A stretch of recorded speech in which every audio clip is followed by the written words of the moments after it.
Sabemos algo de los niños, pero de los bebés de 1 y 2 años, es que no sabemos nada o casi nada. Y en el programa de redes que van a ver dentro de unos instantes, les vamos a descubrir algo muy importante.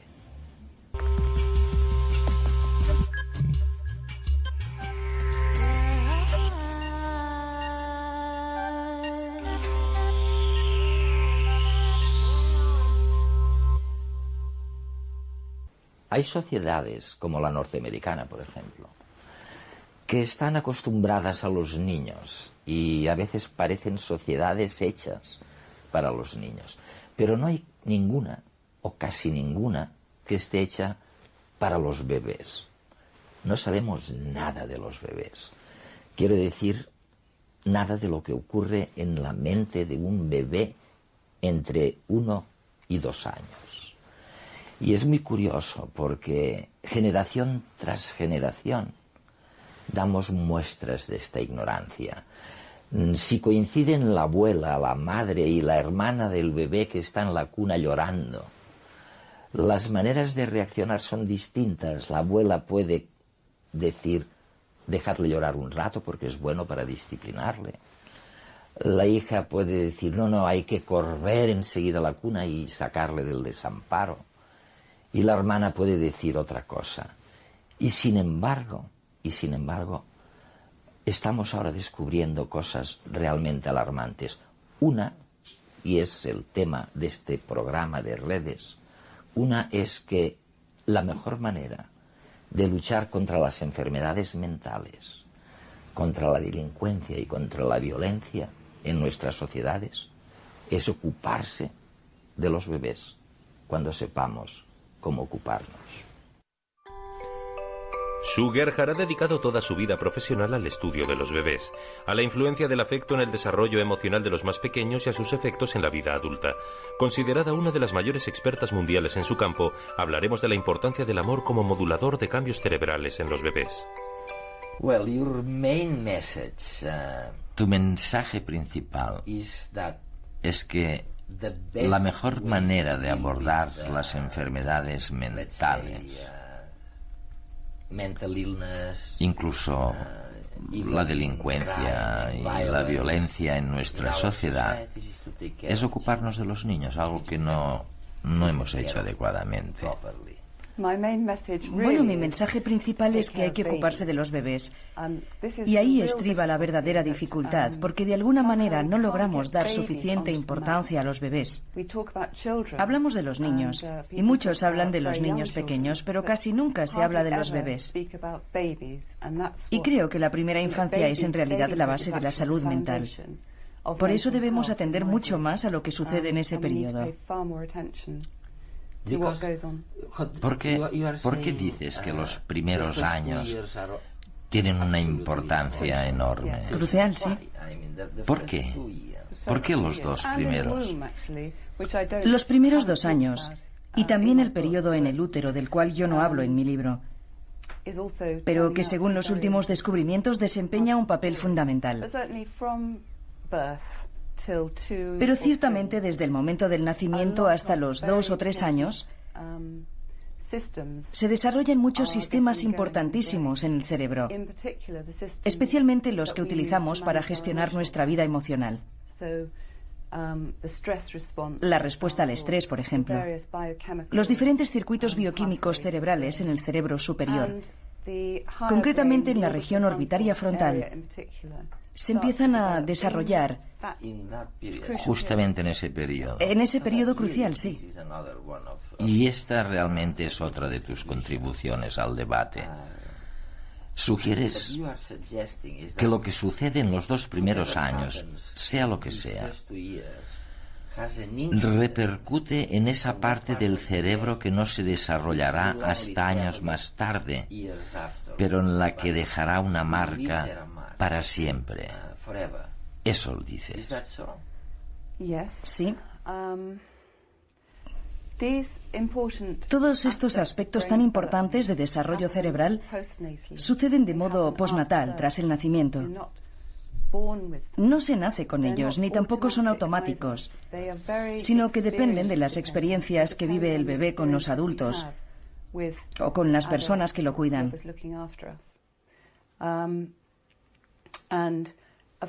Por supuesto, la primera infancia no lo explica todo, porque el cerebro sigue desarrollándose durante toda la vida, y sin duda durante la infancia. Pero los primeros años son un periodo concentrado en el que el cerebro establece conexiones a la mayor velocidad de crecimiento que jamás alcanzará. Dobla su tamaño. Todos los sistemas son más susceptibles a influencias mientras se están desarrollando, y su principal desarrollo acaece en ese periodo.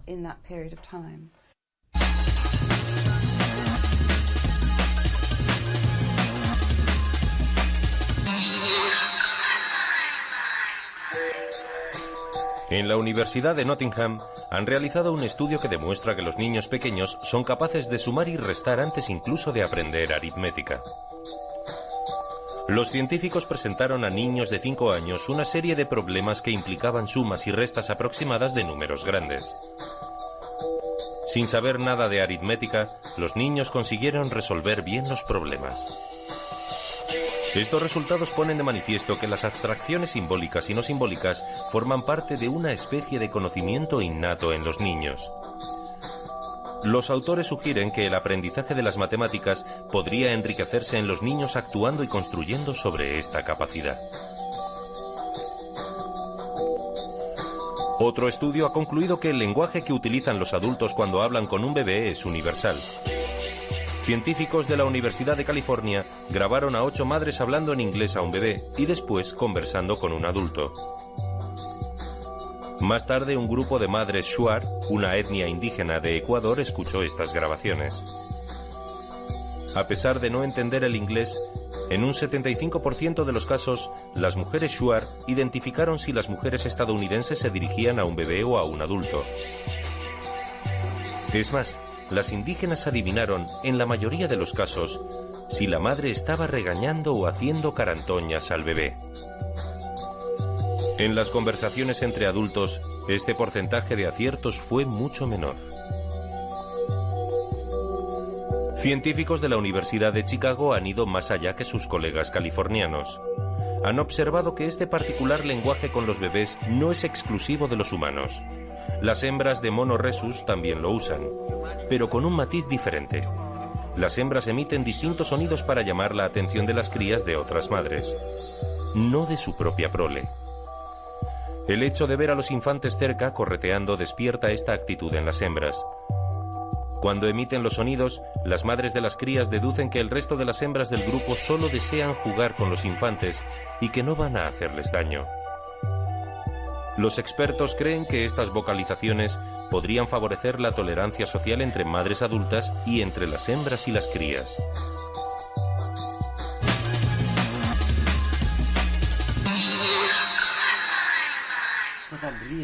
O sea que realmente lo que afirmas en tu magnífico libro Why Love Matters, ¿por qué importa el amor?, es que para que un ser humano sea realmente independiente, debe haber sido primero un bebé dependiente. Exacto, eso es. Y este es el tema de la dependencia que desconocemos, ¿sabes? Es gracioso, pero he visto incluso en mi familia o en las familias de amigos situaciones en las que cuando el bebé empieza a llorar desde la cuna, la abuela, la madre y la hermana del bebé reaccionan todas de manera distinta. Una puede salir corriendo hacia el bebé para que deje de llorar. La otra tal vez diga, déjale llorar durante un rato, así aprenderá disciplina. Y la otra dirá, no, lo mejor es que llore hasta que se canse. Sabemos algo en realidad. Tengo la impresión de que no estamos aprendiendo nada. Pues no es una ciencia exacta. El cuidado de los niños no es una ciencia exacta. Depende de cada niño y de lo que cada niño pueda tolerar. Lo importante es que el bebé no se estrese demasiado.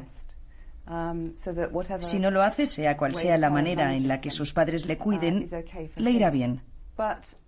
Pero el problema es que si este proceso persiste durante demasiado tiempo o se cronifica durante semanas o meses, puede tener efectos muy perjudiciales, especialmente para los bebés. Algo que creo que debo explicar es que los bebés no pueden gestionar un estrés excesivo. No pueden deshacerse de su propio cortisol. Como adultos, nosotros sí podemos. Hemos descubierto maneras de gestionar el estrés. Llamamos a un amigo, o nos vamos a tomar algo. Es cierto. O nos tomamos una taza de té o un baño caliente, lo que sea. Para librarnos del estrés. Sí, tenemos varias maneras de calmarnos. Pero los bebés no. No pueden gestionar su propio cortisol. Dependen de los adultos para eso. Y a los bebés les resultan estresantes cosas relativamente pequeñas. Por ejemplo, para un bebé estar lejos de su cuidador durante demasiado tiempo es muy estresante, porque le va en ello la supervivencia. Un bebé no sabe si sobrevivirá o no. Necesita a alguien que le cuide.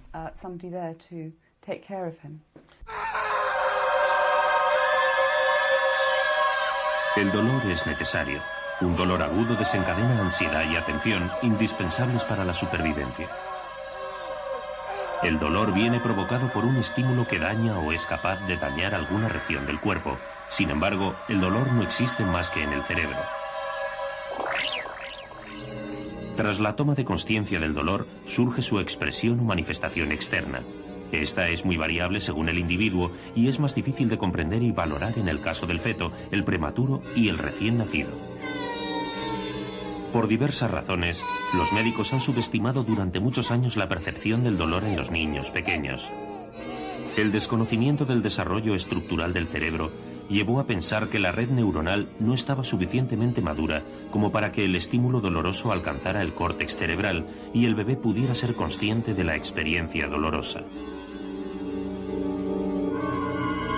Esta falsa creencia ha causado en muchos bebés dolor innecesario, que se ha interpretado además como miedo, enfermedad psicológica o simple comedia. Ahora se sitúa en el 7º mes del feto la formación de la conexión entre el tálamo y el córtex, lo que permite completar el circuito de transmisión nerviosa del estímulo doloroso. Tomar esa frontera para hablar de dolor en el niño no impide que sigan existiendo muchos problemas a la hora de evaluarlo. Un niño puede parecer sometido a terribles torturas por una pequeña extracción sanguínea, mientras otro permanecerá mudo, triste e inmóvil, soportando un dolor intenso. En realidad, se ha podido observar que los bebés pueden tener una sensibilidad al dolor superior a la de un adulto. Al nacimiento están maduras ya todas las estructuras nerviosas implicadas en la transmisión del dolor, pero podrían faltar elementos clave de la modulación de la señal dolorosa. Numerosas sustancias liberadas en los circuitos nerviosos al paso del impulso eléctrico limitan o filtran parcialmente la sensación de dolor, actuando algunos como analgésicos. En los primeros meses de vida no están a punto la totalidad de estas sustancias neuromoduladoras y esto provocaría una situación de hipersensibilidad en los bebés. Hasta hace bien poco no se tomaba en serio el dolor en el niño pequeño y mucho menos las consecuencias a largo plazo de los efectos de este dolor. Estos no se conocen y queda mucho por descubrir acerca de los mecanismos implicados en el dolor fetal y neonatal, pero se sabe ya que una estimulación dolorosa es capaz de dejar una profunda huella en el sistema nervioso central del bebé.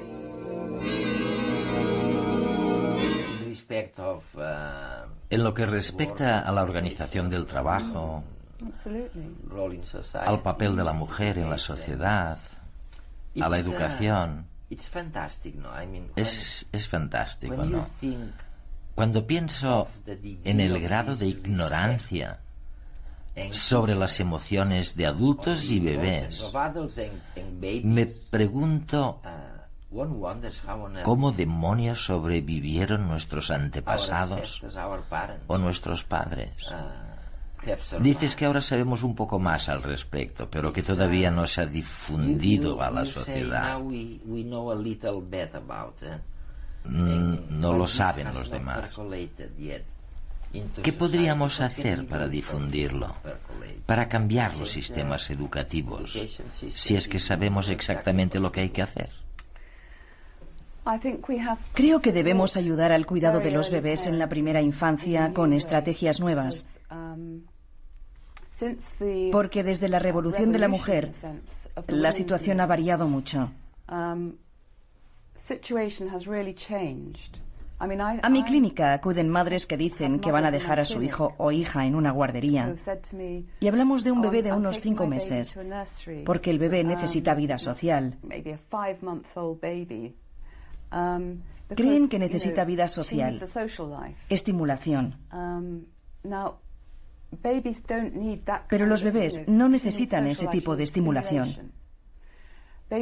Lo que necesitan es una atención personalizada, los cuidados y la receptividad de alguien que los conozca perfectamente y que pueda entenderlos y regularlos bien.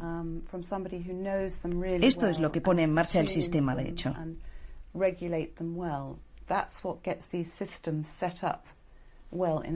Por eso creo que debemos replantearnos cómo cuidamos a nuestros bebés.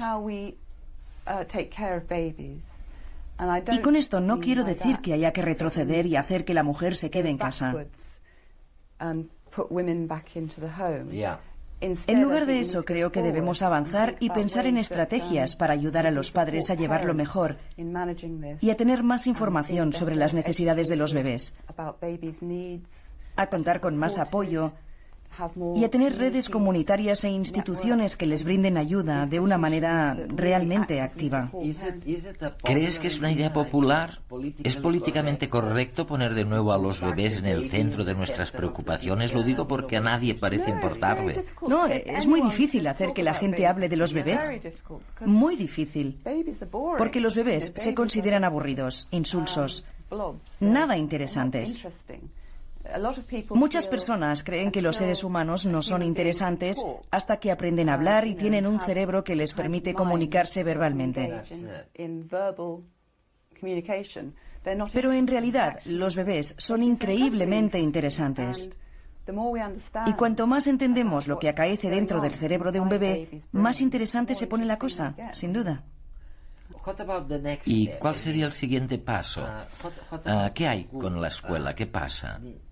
Ante todo, es importante que tengan la seguridad y la autoestima necesarias para manejarse en el mundo exterior.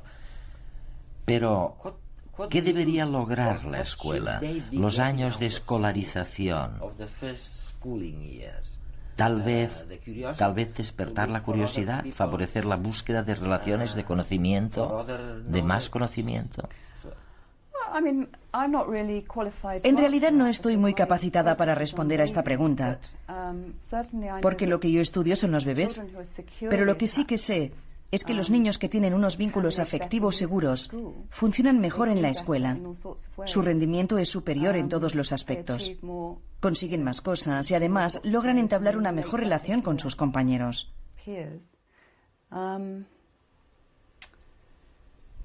Pero hay tantas cosas que han pasado ya cuando llegan a la escuela. Al nacer, los bebés no tienen ninguna experiencia visual y de repente se ven sometidos a un aluvión de imágenes y sonidos. ¿Cómo perciben este nuevo mundo que les rodea? ¿Cuándo empiezan a tener sentido para ellos todos estos estímulos? Uno de los logros más interesantes y misteriosos que suceden al poco de nacer es, probablemente, la adquisición del lenguaje. Se calcula que, cuando el niño llega a la escuela, ya ha asimilado más de 14.000 palabras. Para saber hasta qué punto esta habilidad forma parte del conjunto de capacidades que tiene el niño al nacer, varios laboratorios del mundo intentan describir los mecanismos que hacen posible este aprendizaje.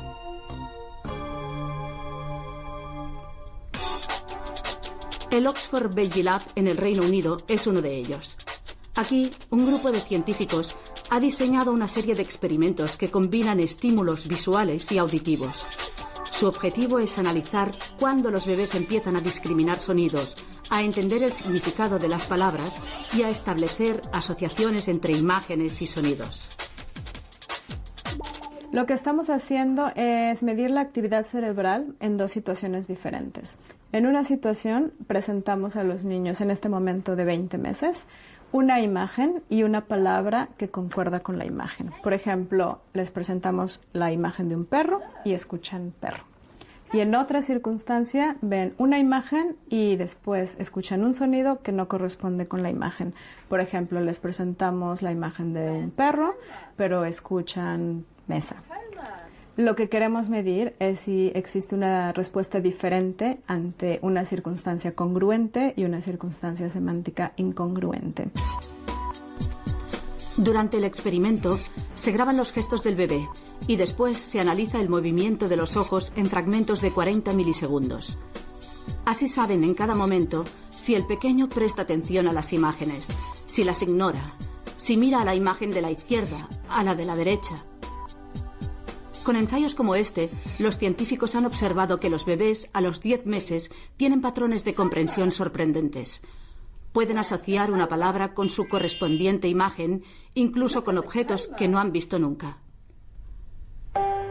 Lo cierto es que al año de nacer, el ser humano tiene el cerebro en óptimas condiciones para el aprendizaje del lenguaje. Desde muy temprana edad, el bebé está asimilando información y moldeando su cerebro para comprender la lengua que en un futuro hablará y utilizará como propia.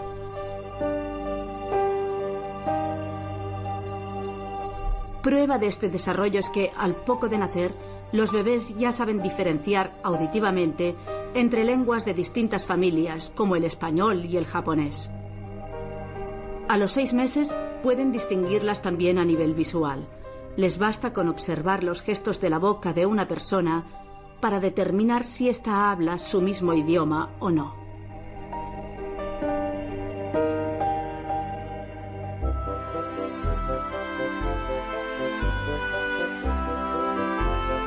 Para comprender el nuevo mundo en que les ha tocado vivir, los bebés utilizan todos los recursos cognitivos que pueden. Al cumplir 1 año, ya tienen una imagen básica, pero bastante completa, de lo que les rodea. Parece evidente, por tanto, que los bebés saben mucho más de lo que creemos los adultos. ¿Qué deberíamos hacer con los bebés? La verdad es que no sabemos muy bien qué hacer. Lo que sí sabemos, gracias a experimentos con ratas y cabras, es que lamer a las crías o acariciarlas les da un sentimiento de bienestar. Bien, pero ¿qué más? Es decir, además de lamer a las crías, ¿cuál sería tu consejo para los padres? Mi consejo sería no lamer a los bebés. Ah, no. Aunque probablemente no haría ningún daño. ¿Qué les dices a tus pacientes? Pues bien, mi consejo sería, supongo, que el tacto está resultando muy importante para el desarrollo. Así que hay que sostener en brazos al bebé, llevarlo a los sitios, tocarlo, todo lo que genere placer, de hecho. Porque las pruebas parecen demostrar que las sustancias bioquímicas relacionadas con el placer y con todo lo que genera placer realmente ayudan a que se desarrollen las funciones superiores del cerebro.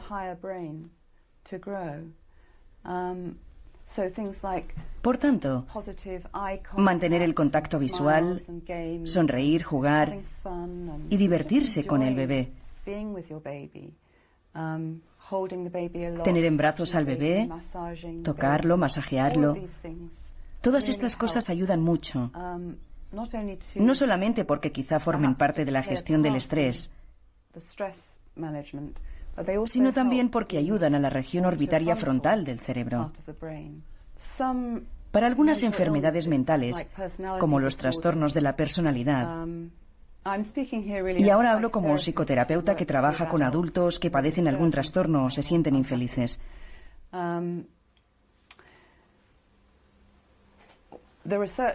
La investigación actual demuestra que en los trastornos de la personalidad, concretamente, todo apunta nuevamente a la primera infancia. Hay una enfermedad llamada trastorno límite de la personalidad, Y quienes la padecen tienen problemas bastante graves. Pues bien, al empezar a investigar sus cerebros, se ha descubierto que las partes cerebrales que se desarrollan en la primera infancia, la respuesta al estrés, los niveles de cortisol, todo es muy alto. Y hay una hiperactividad en la amígdala, el sistema de detección de amenazas. Las regiones orbitarias frontales, las que podrían ayudarles a gestionar el estrés y a calmar la amígdala. Se reducen.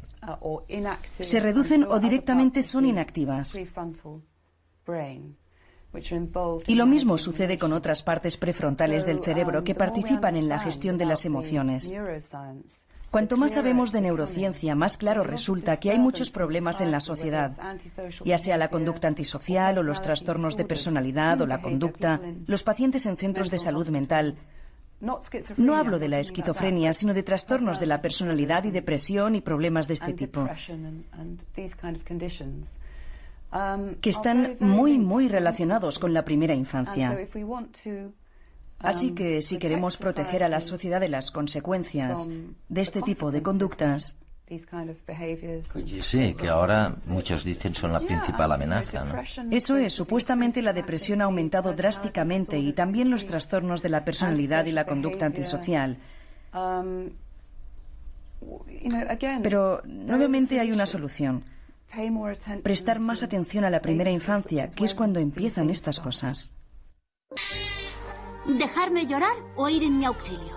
Una duda nada fácil de resolver. Incluso tras leer decenas de revistas que enseñan a ser padres, siguen sin saber qué hacer. ¿Me estarán malcriando? No pueden dedicarme todo su tiempo. Dicen, que llore, solo así aprenderá. ¡Ay! Pero no pueden dejarme sola.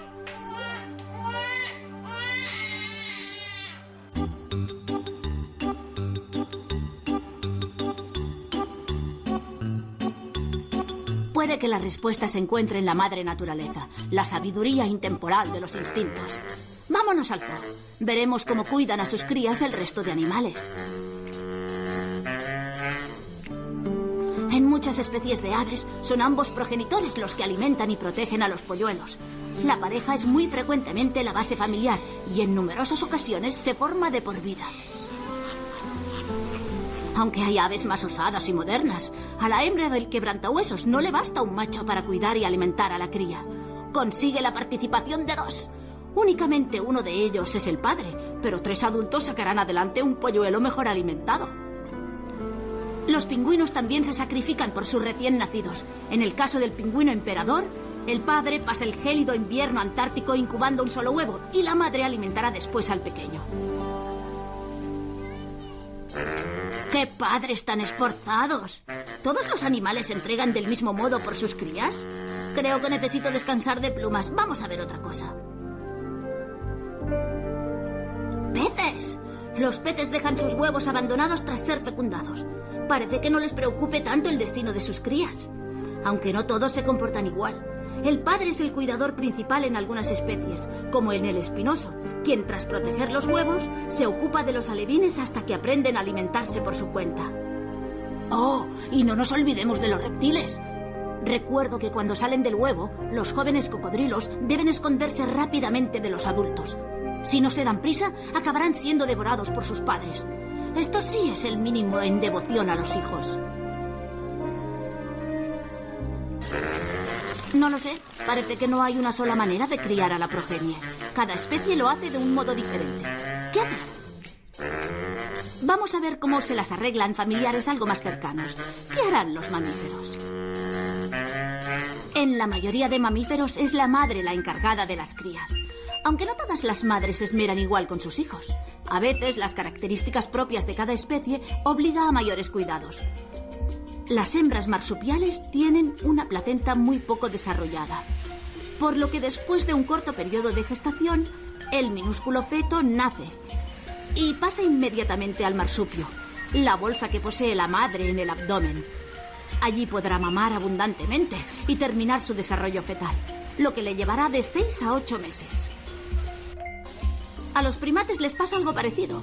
Sus crías nacen con el cerebro muy inmaduro, prácticamente indefensas ante el mundo. Por ello necesitan un estrecho contacto con los progenitores, en especial con la madre. En los grandes primates, como los chimpancés, esta se encarga, además del cuidado, de la alimentación y de la higiene del pequeño, de inculcarle las normas de socialización propias de la especie. Las crías son totalmente dependientes de la madre hasta el destete, 3 y los 4 años de edad. Después seguirán contando con su apoyo social y emocional hasta la madurez, entre los 10 y los 15 años. Hasta los 10 o 15 años, principiantes. Mucho me temo que a mis padres les esperan apoyo social y emocional en forma de piso y matrícula de la universidad hasta los 30. Pero ¿cómo es que nacemos tan indefensos y tardamos tanto en madurar? ¿Por qué somos tan dependientes durante tanto tiempo?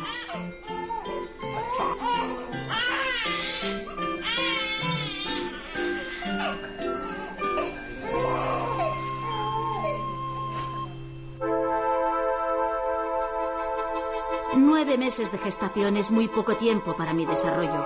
Tampoco que algo tan crucial como la corteza visual no está plenamente operativa hasta los 3 o 4 años de edad. Nacer tan inmaduro en el desarrollo como hacemos los humanos no es una casualidad, es una estrategia evolutiva que recibe el nombre de heterocronía.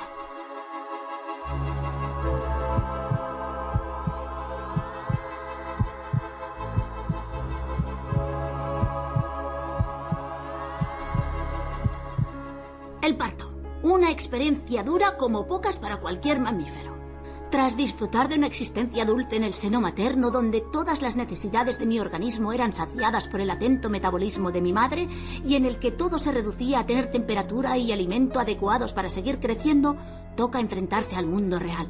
El frío, la desorientación, la presión del aire llenando los pulmones y la primera punzada del hambre nos reciben en este mundo.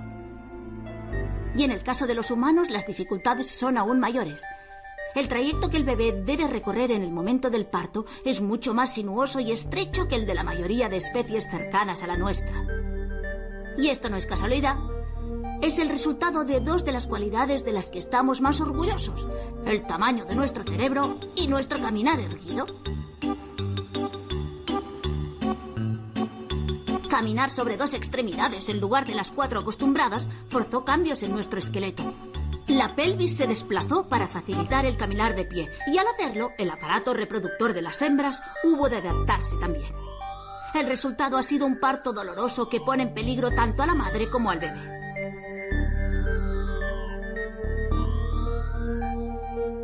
Nuestro cerebro es el segundo factor que complica el parto. Un cerebro dotado de pensamiento abstracto, capaz de inventar el lenguaje o de perfeccionar herramientas, conlleva necesariamente un problema de, digamos, sobrepeso. Nuestro cerebro es enorme si lo comparamos con el de nuestro pariente, el chimpancé. Su cerebro tiene un volumen de 400 centímetros cúbicos. En cambio, el humano medio alberga 1350 en su cráneo. Este cerebro mayor necesita de una cabeza más grande que lo proteja. Tan grande que fuerza el nacimiento prematuro de los humanos. Si esperáramos a que nuestro cerebro estuviera completamente formado, su tamaño sería demasiado grande para la cadera femenina.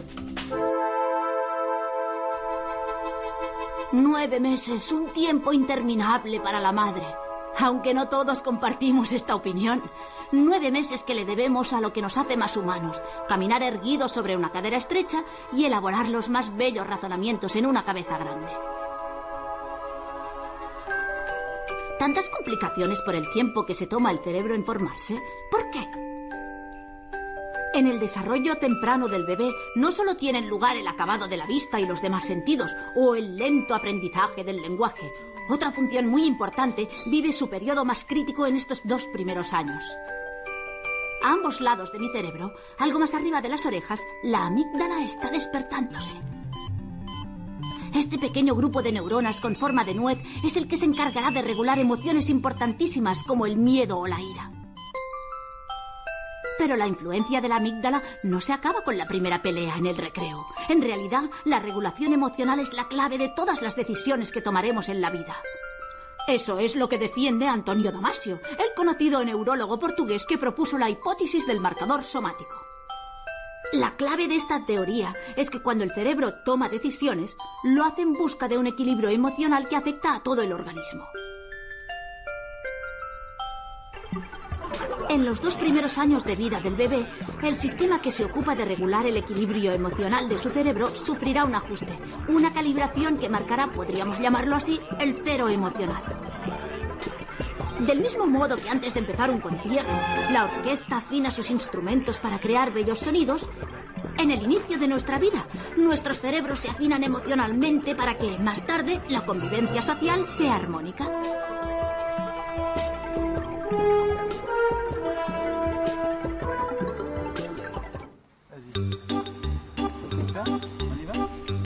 Es pues muy importante en este periodo que nos sintamos protegidos y queridos.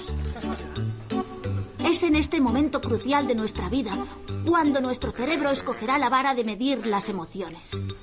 Pueden depender muchas alegrías y no pocas penas de que esta decisión se tome correctamente.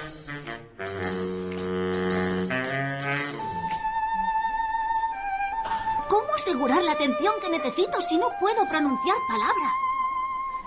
Aunque seguramente la evolución se ha encargado de esto también.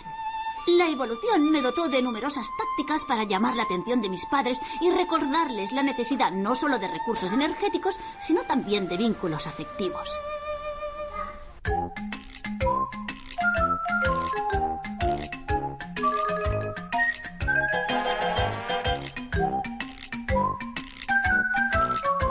Basta mirarme atentamente para descubrir los rasgos característicos que atraen a todos.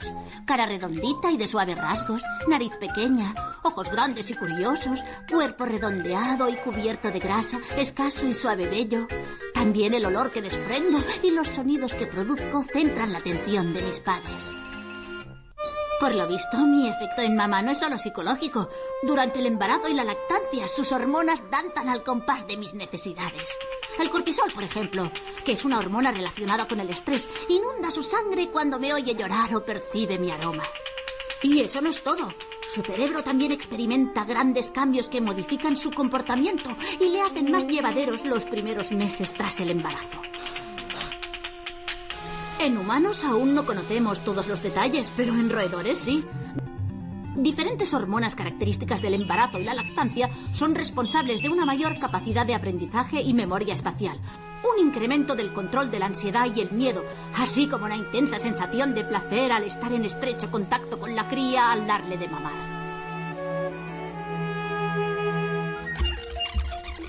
Vamos a ver.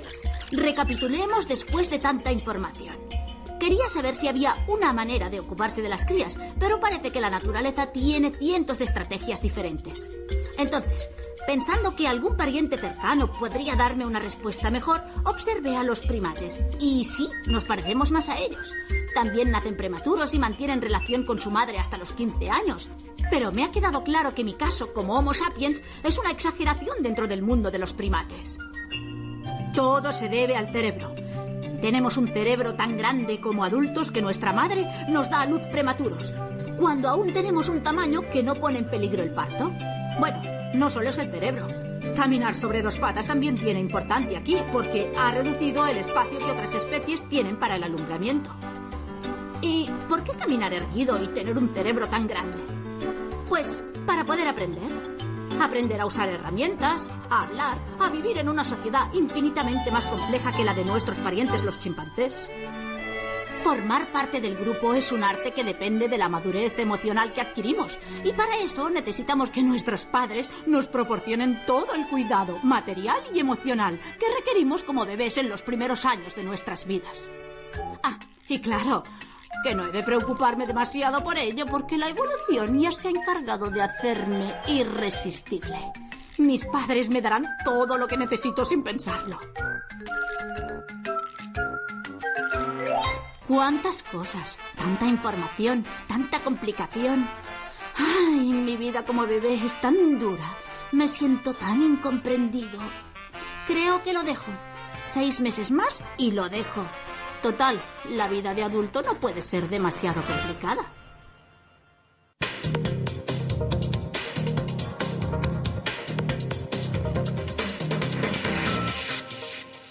Mi pregunta sería, en este caso, ¿qué es ser un niño?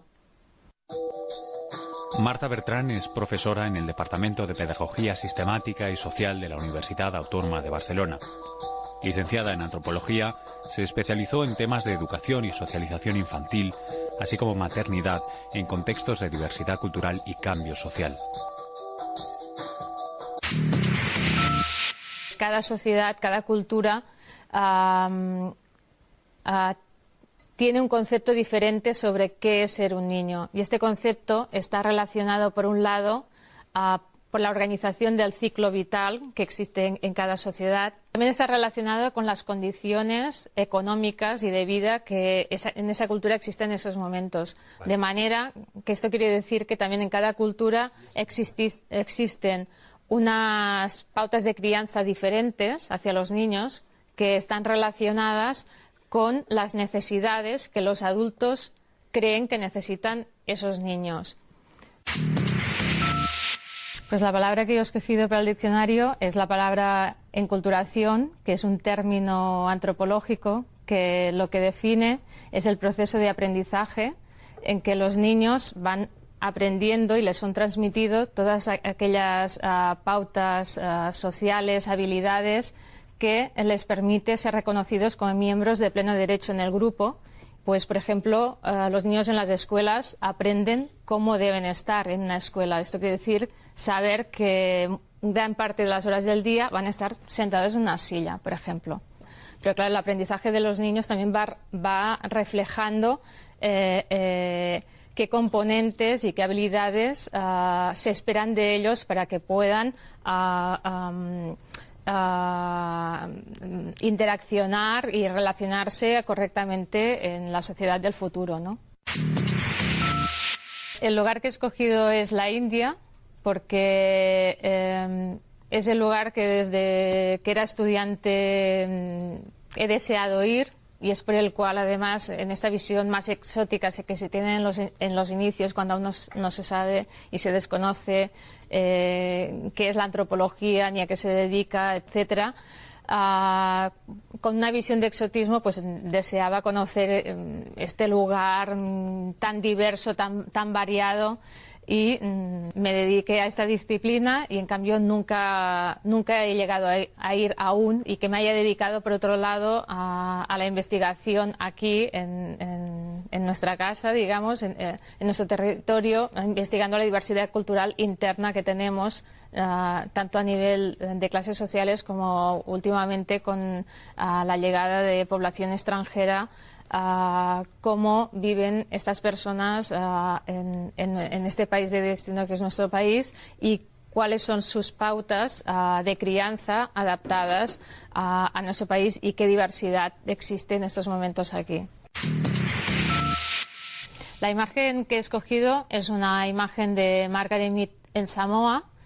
He escogido esta imagen primero porque está Margaret Mead, y Margaret Mead es una de las primeras antropólogas que ejerce como tal. Hasta ese momento la antropología había sido un campo básicamente masculino, y no es hasta que empiezan a introducirse las mujeres en el campo de la antropología que empiezan a ejercer y a investigar a la infancia y a los niños. Además, esta fotografía es interesante, porque Margaret Mead, o sea, se ven dos caras, ¿no?, de dos mujeres, una con un niño, y están en una situación de igualdad, que es esta pretensión también antropológica de conocer a los otros, de llegar a conocer sus culturas, de respetarlas, etcétera, etcétera, y que la imagen representa bien de esta manera, y con la presencia también de un niño que está interactuando con el collar de la madre.